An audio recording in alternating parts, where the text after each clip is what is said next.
tribe went to the Isle of Wight, Hampshire and Kent. But then the Vikings arrived in 866 and came from Denmark, and their language, Old Norse, got mixed together with the Old English and results in dialect words forming in York in Yorkshire. One still used today, like Lug for a year and Dale for a valley and Beck for a stream and Gat or Gatta, the Danish name for a street. Gillygate is one of 39 streets that ends with the word gate, the English translation. And the Vikings' biggest influence on Yorkshire was the dialect. Yorkshire's still the second oldest dialect in England. Compare that with Scouse, which is a modern dialect. It's a West Lancashire dialect with traces of Welsh in it. And it gets overlaid during the potato famine with the Irish language in the 1840s. And the dialect words form from when both are mixed together. And of course Scouse is a Norwegian dish. And it was Norse Vikings on the northwest coast of England, Merseyside, the Wirral, and in large areas of Lancashire and Cumbria. So on the right we've got some bricked up windows. There's Street Gillygate, we've mentioned already. Now in 1697 William III introduced a tax on daylight, and it was all to deal with the clippage of coinage or coining, big problem for the crown, punishable by death. And what people do was to shave silver off the side of the coins, sometimes gold, melt it down, make it into bullion, save it over time to make into new coins. And by 1747, to combat this problem, William III introduced a tax on daylight. So any house that had more than 10 windows, you'd pay 4 shillings extra. 20 windows, it was 8 shillings. And this is supposedly where the term daylight robbery comes from. If you want a more modern saying, well, if you went to Melton Moor, 4 groups of early English history, from the Romans through to the Normans, but not in the same numbers that York have. And York's walls are unique. They're the only ones in Britain that are built on an earth rampart, put there by the Vikings, who didn't have the skills to build in stone. So in the 9th century, 2 segments of the ruinous Roman fortress wall were covered by this rampart. The 2 segments are joined together on the right at this tower, Robin Hood Tower. Physically too big to shift in the 13th century, the walls were built on top, and that's why the medieval defences in York are smaller than the ones in, say, Oxford or Southampton. 13 to 24 feet in height and 6 feet wide. The walls were built in stone then between 1250 and 1350, and from this segment on the right you can see the great east window of York Minster, the largest church window in Europe. It's the size of a tennis court, it's 78 feet in length. It was designed by the medieval glazier John Thornton of Coventry in 1408. It took him 2 years to complete his work. But the project to restore all of the glass was finished over a 10-year period in 2018, when all 311 panels were taken out and meticulously restored by hand. That's not an easy word for me to pronounce, like Taramata Salata. And it has a cost £10 million. The window's been relabelled England's Sistine Chapel. York and its churches also has 80% of the medieval glass in Britain. And just on the right, on the other side of these buildings, is Walmgate Bar, York's largest medieval gateway.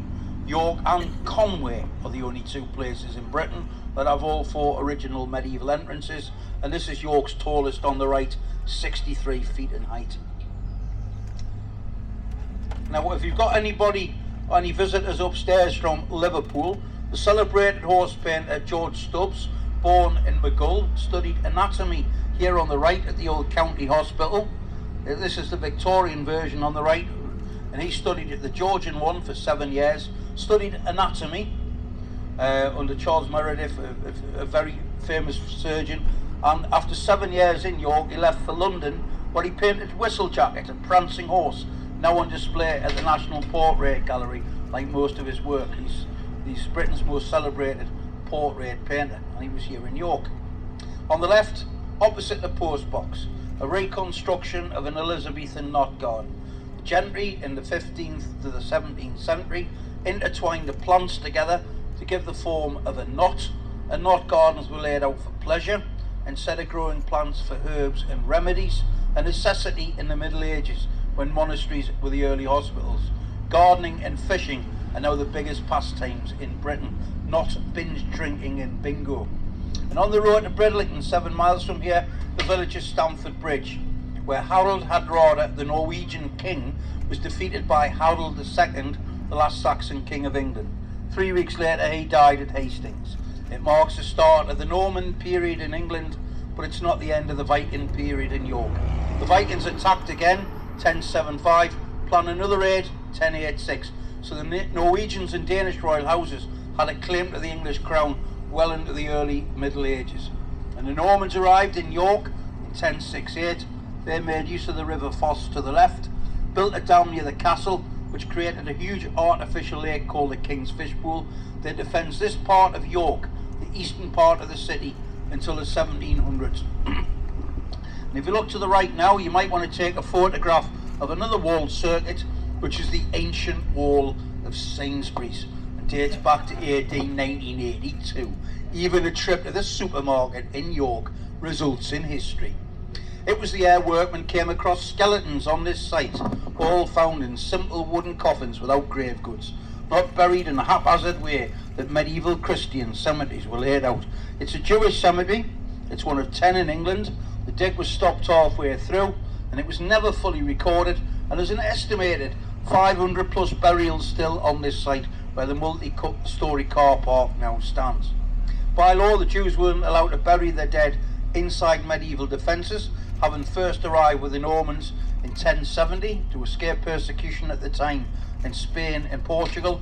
But as York's been occupied by Romans through to Normans, there's at least 500,000 skeletons inside the city walls. 10,000 Vikings here lived here, no Vikings in Edinburgh or Bristol, 17,000 during the Middle Ages as opposed to 50,000 in London. And cemeteries like St Cuthbert's on the right have on average around 10,000 skeletons each. And this is one of 8 churches mentioned in William the Conqueror's Doomsday Book of 1086. So it's the second oldest church in York on Saxon foundations.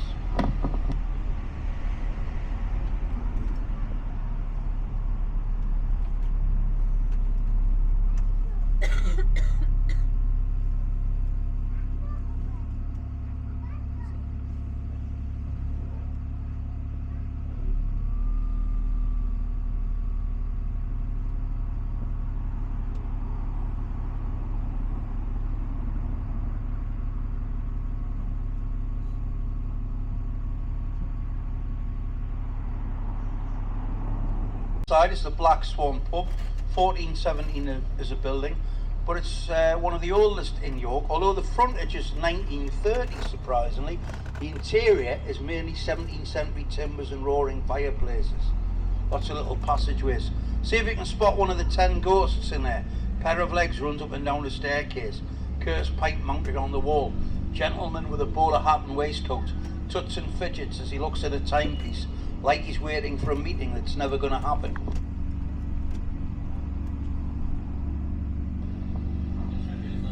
York is the most haunted city in Britain with 140 ghosts and 504 hauntings. We're coming up now to stop number 6, which is the Shambles.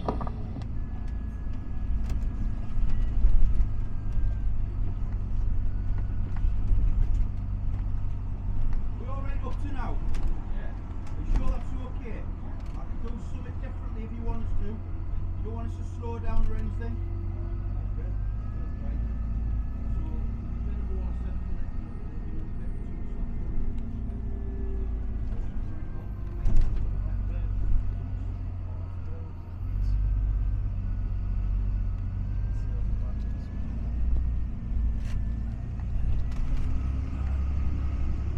So here's the Shambles then, and the most famous street in York. The oldest one certainly, from the 11th century, and it's probably called Micklegate then. Days used to feed animals brought there for slaughter. Gat's of course the Danish name for a street. Later called Micklegate and later Shambles. But originally Great Flesh Shambles.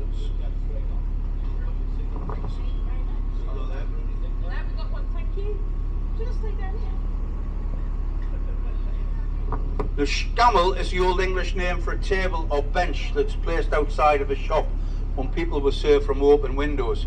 The flesh is the animal that's prepared for consumption and was placed on the table for display.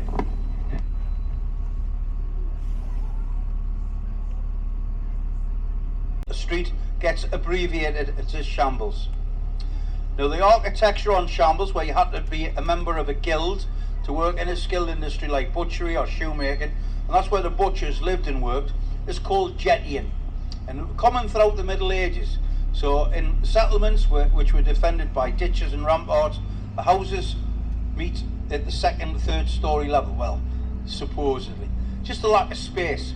And at the second story level, on buildings that tend to be 5 to 6 stories high, you've got an overhang where the butchers would put a hook underneath that overhang, and the meats are placed on display there as well to stop the direct sunlight from spoiling them. Now if you have a look to the left, there's the golden fleece, and above the fleece there's a white cat coming out of the wall. That's the ghost cat, and one of 15 ghosts in York's most haunted pub.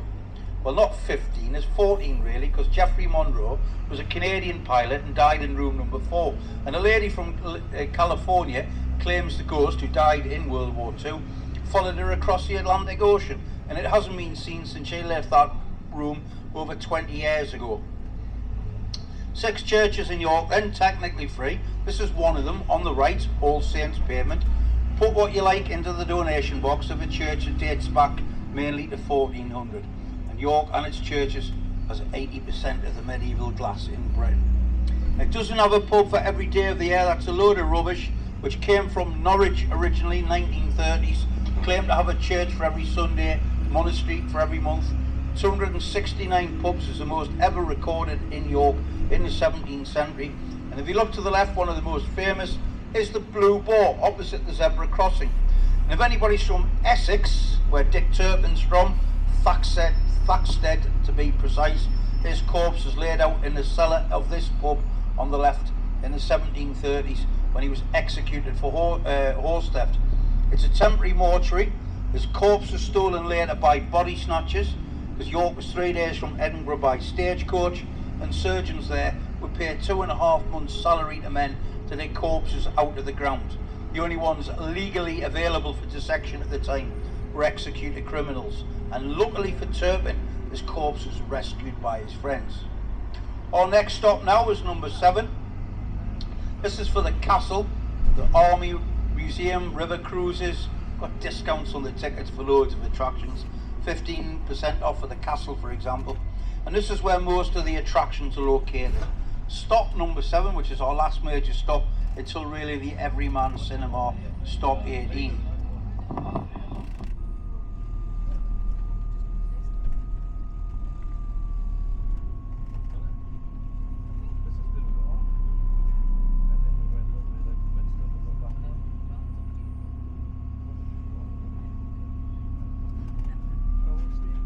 Now this, of course, is the site of the saddest episode in York's history, and it was here in 1190 where one of the largest massacre of Jews in England took place.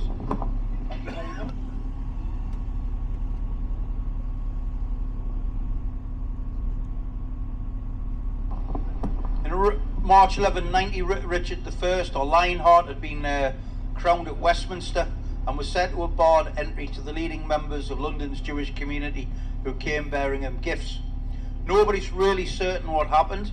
It seemed to have been interpreted by a mob that Richard had ordered the killing of some of the Jewish population in London, and the riots spread northwards. So by the time it reached York in March 1190, it reached Bury St Edmunds, Thetford, Lincoln and Norwich. The 150 that took refuge in York Castle expected royal protection, being feudal vassals of the king, but realising their fate was sealed after finding out Richard had gone to fight in the Crusades, many committed suicide and the remainder died in a fire, most likely started by the mob. Part of the problem was, at the time, the Jews in England weren't allowed to own land and turned to other industries like money lending, considered a sin by the Catholic Church at the time, loaning money with interest. And at the end of the riot, some of the leading members of the mob went straight to York Minster and burnt the records of the money that they had owed to the Jewish moneylenders, so used it as an excuse perhaps not to pay back any debts. The castle is one of 600 built during the reign of William the Conqueror. It's a motte, of course, the mound, and a bailey, the courtyard, which I'm sure you know, and built in wood and turf to begin with. The castle's defences by the 1270 had all been replaced with stone. 25-foot stone curtain wall went on the base of the mound in the kidney-shaped bailey, and it was 6 to 8 feet wide. 2 entrances, North Gatehouse where the tree is to the left, and the South Gatehouse survives in stone. So on the other side of the Crown Court building still in use, that's the building to the left. And over to the far left, the Castle Museum was the former female and male prison. The castle, of course, was defended on all sides by water, the River Foss to the left, and the road here is the line of the moat that the Foss fed into. So not much left of the castle now. The keep at Clifford's Tower, the last line of defence, 2 segments of wall in the South Gatehouse, as most of it got demolished from 1703 to become the county jail.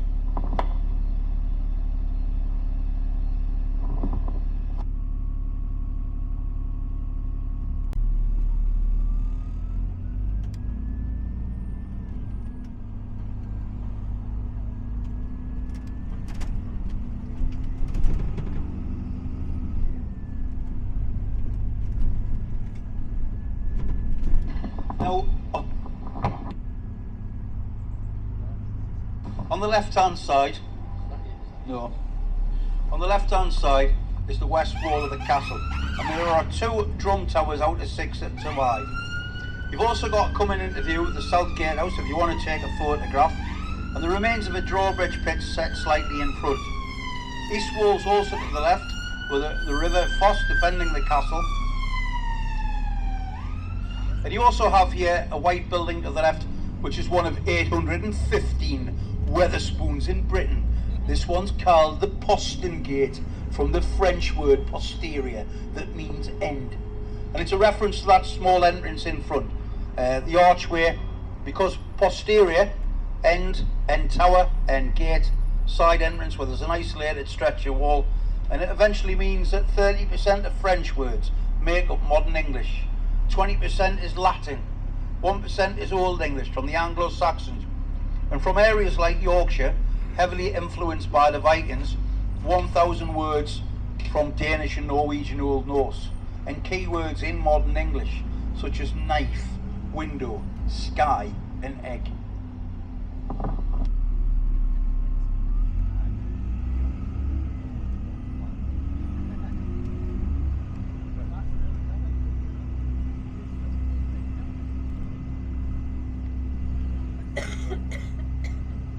Now on the left-hand side, at the far end of the cemetery, is Dick Turpin's grave, covered with quicklime to stop body snatchers stealing his corpse. Not buried with a horse Black Bess, because it was ridden by another highwayman, John Neverson, who came from Sheffield. The church in front replaced the original medieval church. St George's reflects the parish of St George, and this was specifically built for Irish Catholics to worship in, who came to escape the potato famine. It's a real odd location to come to New York. It's got no real connection with Ireland, and what attracted many Irish to the city was the reputation the Quakers had built up, trying to do something about the potato famine the British government largely ignored. William Tuke and Joseph Rowntree, chocolates of course, Quakers gravitate towards industries connected with food in the 19th century, went while in to perform relief work at Roscommon in County Mayo and highlighted the work of a forgotten group, the Irish Quakers. They had all the time to do this because they weren't allowed to join the armed forces, the pacifists, and they weren't allowed to study at Oxford and Cambridge because of their religion, to become lawyers. Now, this is Walmgate, and it looks like it's full of housing, but it's full of history. There were slum clearances here in the 30s and 50s, and the building to the right was one of 6 that was built into the churchyard of St Peter in the Willow.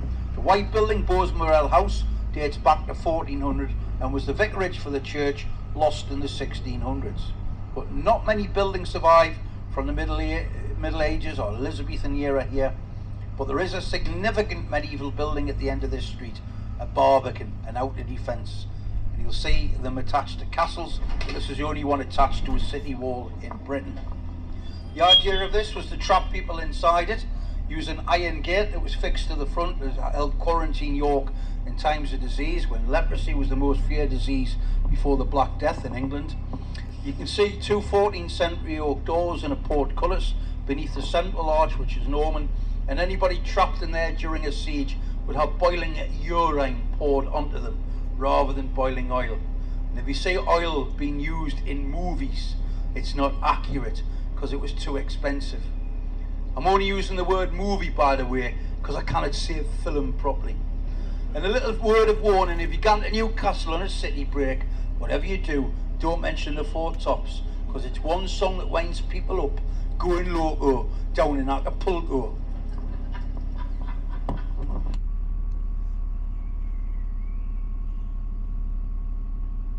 Is one of two examples in Europe, and the only other is Krakow in Poland. This one projects 44 feet from the front of the entrance. For me, this is stop number 9. It's the most interesting stop on the bus route. You've got little shops like that sort of retro shop to the left. You've got some of the best independent pubs in York.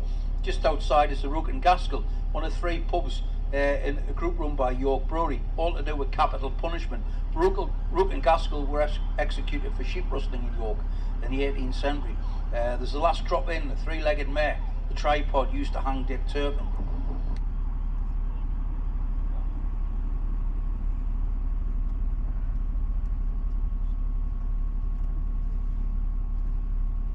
You're all right so far, just making sure.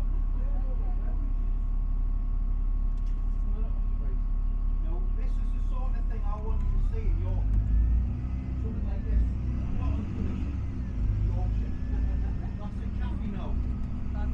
It's a cafe run by the independent group. You wouldn't think that, would you? 14th century, look at it. Look at the Gaskell, there's some cracking pubs through here as well. Yeah.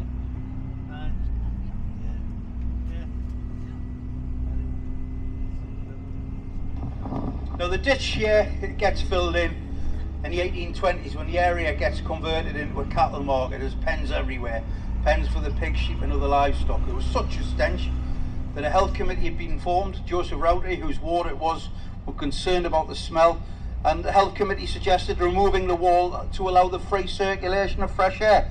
Unfortunately, the council had embraced preservation by the 1820s.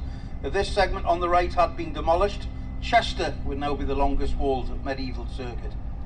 Fishergate Bar on the right is a minor entrance, York and Conway. They're the only 2 places in Britain that have all 4 original medieval gates. And just behind the Fishergate Bar, the Phoenix pub, where Ken Loach's first historical play, Days of Hope, the pub scenes, were shot on location. And on the subject of movies, John Barry, the composer, was born in York and began his career at the Rialto Cinema, the big empty space in front that's now going to be student housing. The Rialto was run by his father, and this is where the John Barry 7 was formed in 1957. Barry went on to score 11 James Bond themes. Doctor No is his first one, The Living Daylights is the last one. Goldfinger was his favourite. He won 5 Oscars for Born Free, Out of Africa, Dances with Wolves and A Lion in the Winter, but nothing for Zulu, where only 32 of the regiment were Welsh. Richard Burton put a massive Welsh gloss over the movie. It's actually based in Warwickshire. The Beatles played 4 gigs at that cinema, 1963. Second gig on the tour was leaving York for the Shrewsbury Empire. John Lennon and Paul McCartney wrote the lyrics from Me to You, that first UK #1 hit single in Britain. And on the left, the Mason's Arms, like the Old Rowan Hotel, Liverpool, and Gifford Arms, Wolverhampton, which are also Tudor-Bethian pubs. Brewers Tudor, type of architecture popular in the 1930s. The Masons has a beer terrace that overlooks on the left the 2 rivers, the Foss and the River Ouse, meeting together. York is incredibly flat. It's 72 miles away from the North Sea. The Foss is 57 miles long, and when all that water comes off the North York moors, it simply spreads out when it gets here, because it's got nowhere to go to. The car park on the left was completely covered by the Boxing Day deluge of 2015, 17 feet 3 inches of water. And if you look to the right, there's a white building, the King's Arms pub. There's a flood marker just inside its door, recording the biggest flood ever, arguably 17 feet 8 inches, and that was in 2000. And continue to look to the right, because there's a massive mound which is the second castle in York. Bale Hill it's called, and William the Conqueror ordered its construction in 1069 to control navigation up the River Ouse.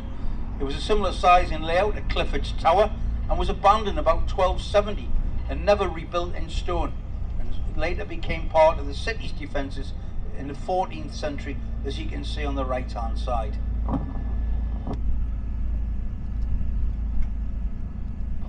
So we're heading now on to Bishopthorpe Road, which in 2015 was voted the winner of the High Street of the Year Awards.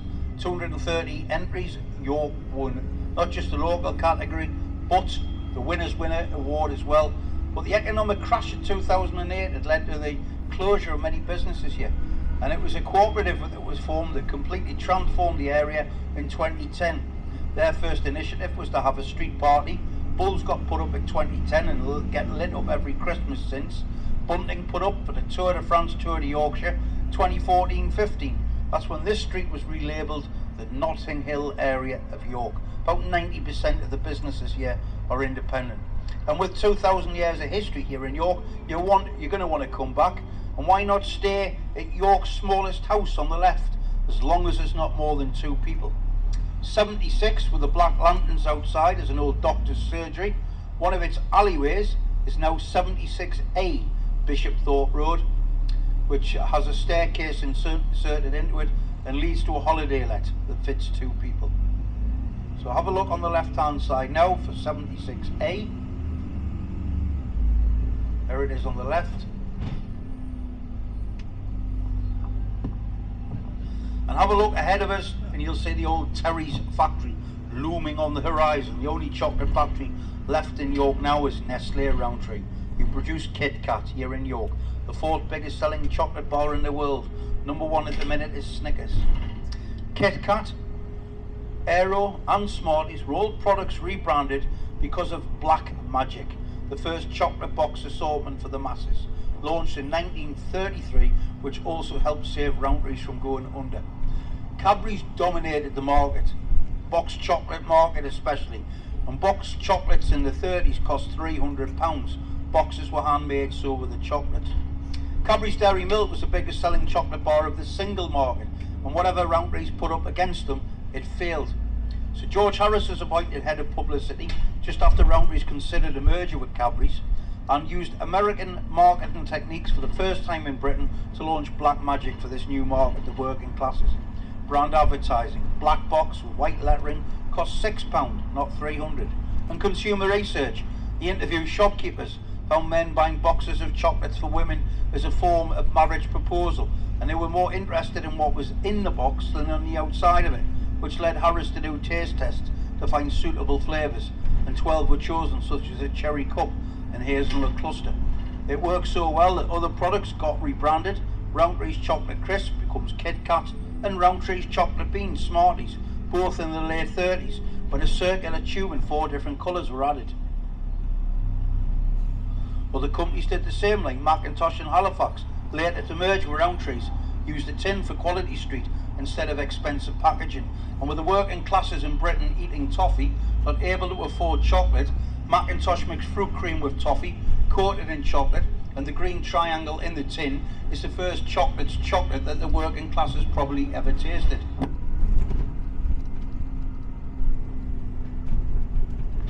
Was that interesting enough?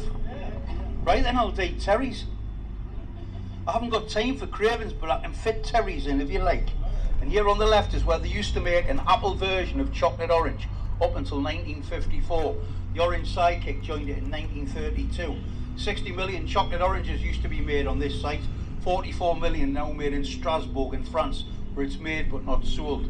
Gold aluminium lining in the luxury apartments is a reminder that Terry's All Gold was made here as well, discontinued in 2012, along with the Spartan range of chocolates and Neapolitans. And this factory once employed 2,500 people. The chocolate industry in York now only employs just over 300. Rowntree's is the only factory. 1939, 30% of the workforce worked in chocolate, 13% in the railways.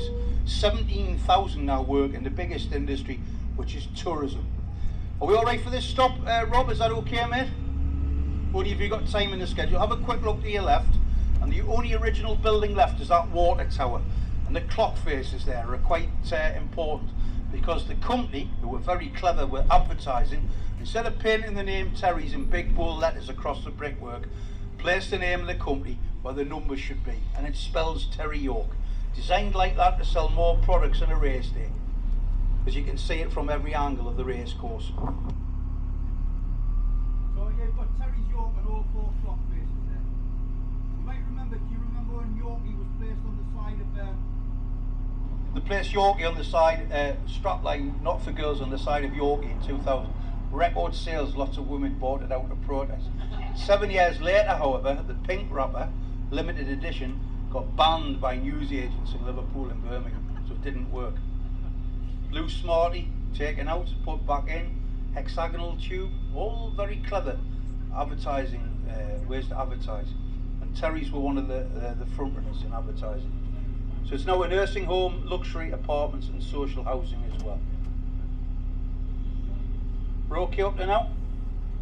Have a look at the racecourse website, lots of events going on. They had a wedding fair at the weekend.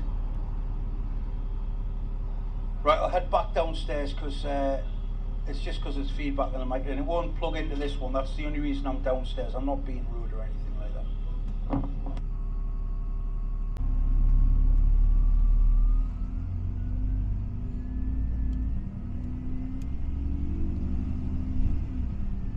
Now the races was laid out in 1731 and it rescued York from stagnation for the first time. It had been the second city till the early Elizabethan era, but when York lost its churches and abbeys under Henry VIII, it lost its status. Bristol and Norwich then became the most important provincial towns in England. Medieval centres, which were important in the 13th, 14th century, just declined rapidly. Boston, Ipswich, Northampton and Coventry, but York became the playground of the rich, and the gentry would head from London with the ladies instead of heading to Bath, came to York, social centre of the north of England. 70 racing festivals take place here. One of the 5 major racing festivals is the August Ebo. York staged another 2, Ascot and St Leger.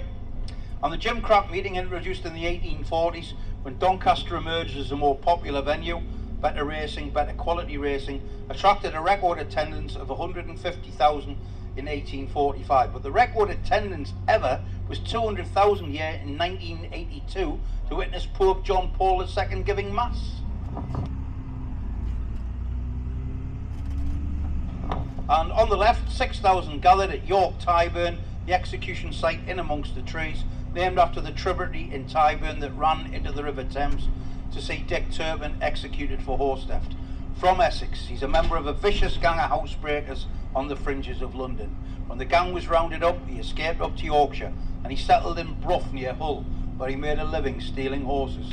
He took on the name John Palmer to avoid detection and was accused of horse theft by a neighbour, sent over to York for trial. From his prison cell at the Castle Museum, he wrote to his brother back in Essex to gain financial assistance, and his brother wouldn't pay for the stamp, and the handwriting was recognised by his former schoolmaster, so that's how Turpin was identified. Hung from the scaffold, a 3-legged mare, he jumps from the ladder executing himself, which should have been kicked away by the hangman Thomas Hadfield, given a pardon because he agreed to become the executioner. This is what happened in the 18th century, when 2 men were also employed to pull on the victim's legs to make sure their neck was stretched fully. This is where the term pulling your leg comes from. Now normally at this point I'd mention the history of Newcastle, but as this is a Roman area and the Romans weren't in Newcastle, I better stick to York. And this is the Roman road that led to Tadcaster or Calcaria, and it's the biggest concentration of Roman burials in York. Around 15 cemeteries have been found around the area, and the biggest so far was found in the 1950s on the right hand side. West Ham fan. Trentholm Drive is a simple cul-de-sac where kids were playing at the end of the street on rough ground in 1951, came across a human skull and bones and took them to the Yorkshire Museum. It's the first formal excavation of a Roman cemetery in York, one not instigated by building work. 342 Roman skeletons found there. 10,000 were found here. The sudden rise in the road. It's a Civil War fort called the Mount, a man-made fortress built by royalist troops who dug out 10,000 Roman skeletons and threw them back into the rampart. But the most unusual cemetery found so far is on the left. There's a street parallel to us now, Driffield Terrace, where workmen were landscaping in 2 gardens in 2004-5. Human remains were discovered, so archaeologists were called in, and they found 82 male and 1 female Roman burials. The males were all under 45, they'd all suffered battle trauma, stab wounds from swords or spears, led a violent life, some had 2 fractures, 47 had been decapitated, one had a massive carnivore bite, a tiger or leopard had taken a chunk out of his pelvis, and archaeologists believe that it's Europe's best preserved gladiator cemetery. Out there somewhere is an arena where the games were held, but nobody's certain where, as only 3% of Roman York's been excavated, unlike Roman Chester, massively redeveloped in the 1990s, and a single female Roman burial here, a suspected female gladiator. The only evidence we have is the carnivore bite.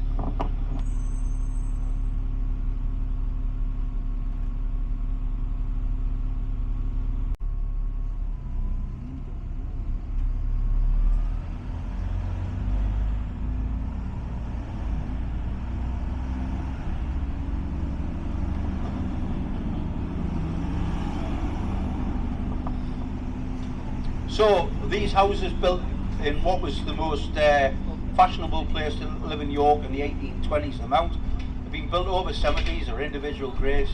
So the only evidence we have of a Roman burial is the one that was recorded in 1807. It's a 40-year-old Roman lady. She lives here on the left at 104 the Mount. She's got a great set of teeth. You never get to see them much because she won't answer the door. It's not because she's shy, but she's in a tomb protected by English law. That vault became part of the cellar, and the house is on the left hand side with the orange door. Now every time 104 the Mount is placed on the property market, the skeleton, the grave goods and the sarcophagus are all included in the sale. It's classed as an ancient scheduled monument and it can't be moved by English law. Now if anybody's from the West Midlands today, Oscar Deutsch entertains our nation. The Odeon cinema chain, York Odeon.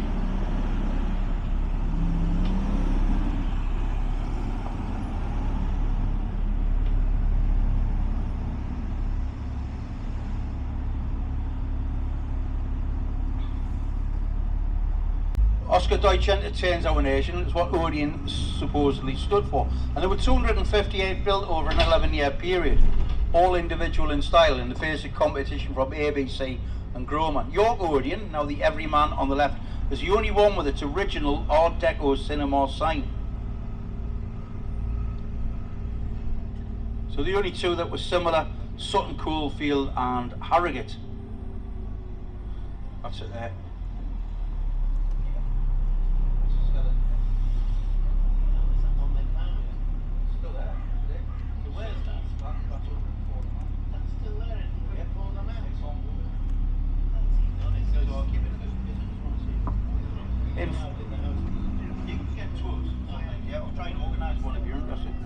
Now in front of us now, Micklegate Bar, where the last heads appeared on the city walls. William Conley, James Main, who were captured at Culloden, Scots Catholic, Irish Protestant, and they were hung, drawn and quartered, an execution introduced by Edward I for enemies of the state.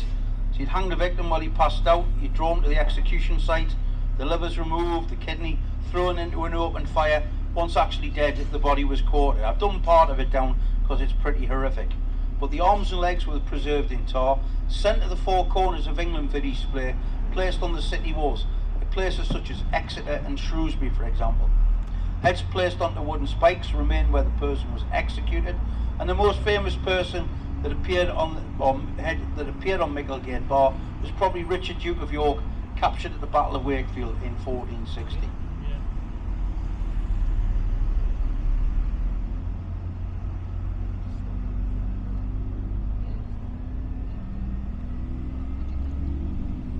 Now we're heading now to stop 19. This is the railway station. The stop after this one is the Railway Museum, number 20. And from the car park on the left, Queen Street, is where one of the first intercity railways in the world began operating from, which is York to London. It took 10 hours to get to the capital through the West Midlands, and coming in the opposite direction unexpectedly were tourists coming to see the newly opened Theatre Royal. And after a 10-hour journey stayed overnight. Staycations were invented, not in the 20th century, but in the 1840s. And it revived York's fortunes, a city, even in the 1850s, which had more people employed in domestic service than any other industry. And surprisingly, York was connected to London before Manchester and Canterbury.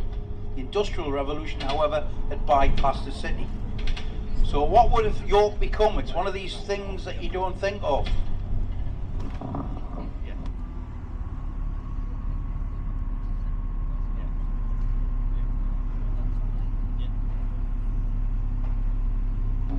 Anybody from Lincoln?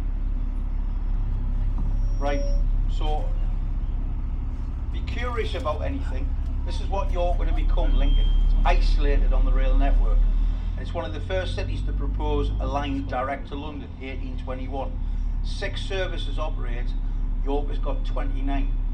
It's exactly like York for history, Lincoln, but that's why it lost its racing in 1964 to Doncaster, which is on the East Coast Main Line. Would you like to stop, sir?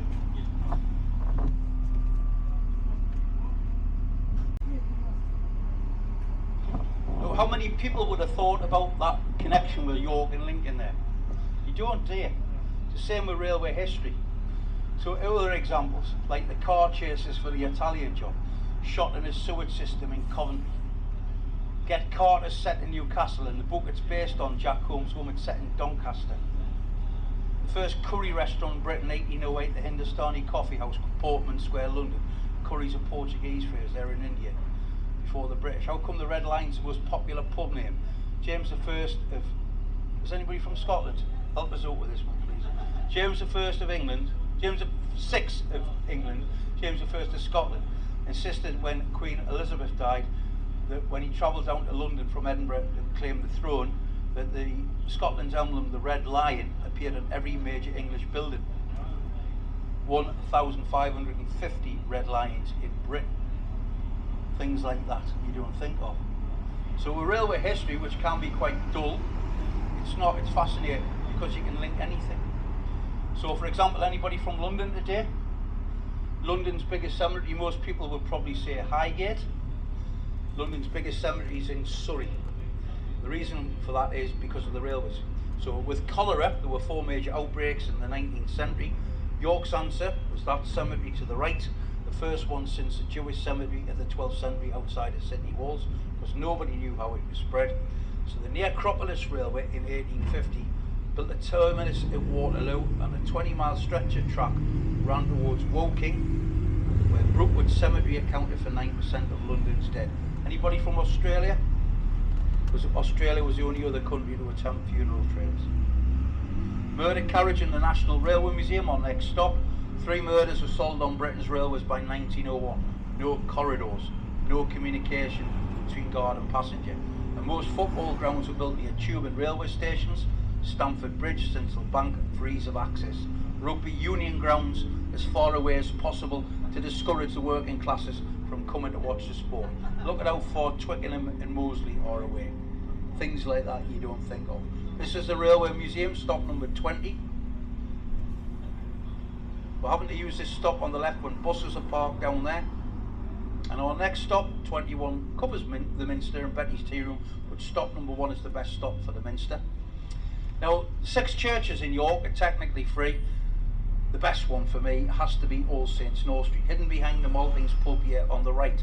So as we turn the corner, you'll see the spire of the church, which dates back to the 15th century on the right hand side. And inside is an image of a man wearing spectacles, 1428, in a stained glass window. York has got 80% of the medieval glass of Britain. Put what you like in the donation box. There's nobody in it. On the left, the river cruises leave from here, and we've also got 2 towers which in times of defence were linked together by an iron chain. Barker and Lindell Tower, built in the 14th century. The museum gardens on the left has the remains of a monastery, St Mary's Abbey. Dates back mainly to the 13th century. That's free to visit. The Minster coming up is a jewel in the city's crown. 252 years it took to build this church, the 5th one on this site, and work started in 1220 and was finished in 1472. But it wasn't completed because there's no spire on top of the central tower. It would have collapsed. Minster's a Saxon name for a mission church. Cathedra is the seat of the Archbishop. It's both, unlike Canterbury, which is just a cathedra. But Canterbury's more important than the Church of England hierarchy, with 14 dioceses, including all 3, and along with all 3 in Wales. York only has 3. Seville's the only church that's bigger than York from the Middle Ages. Hello there.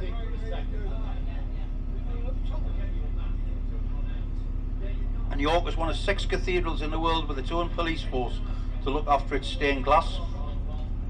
That includes the famous west window in front with a heart shape round its tracery. Known as the Heart of Yorkshire, it dates back to the 14th century. And the legend is that if you stand beneath the window, hold hands and kiss, you're meant to be together for life. But I think it's made up like some of the ghosts in the pubs. The Five Sisters window is the biggest expanse of French grisaille glass in the world, grey and green glass.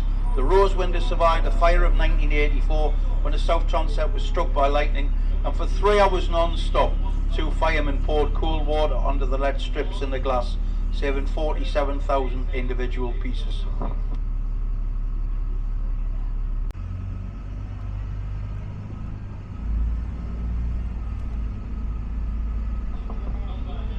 So now coming up to stop number 1, this is the main stop for the buses.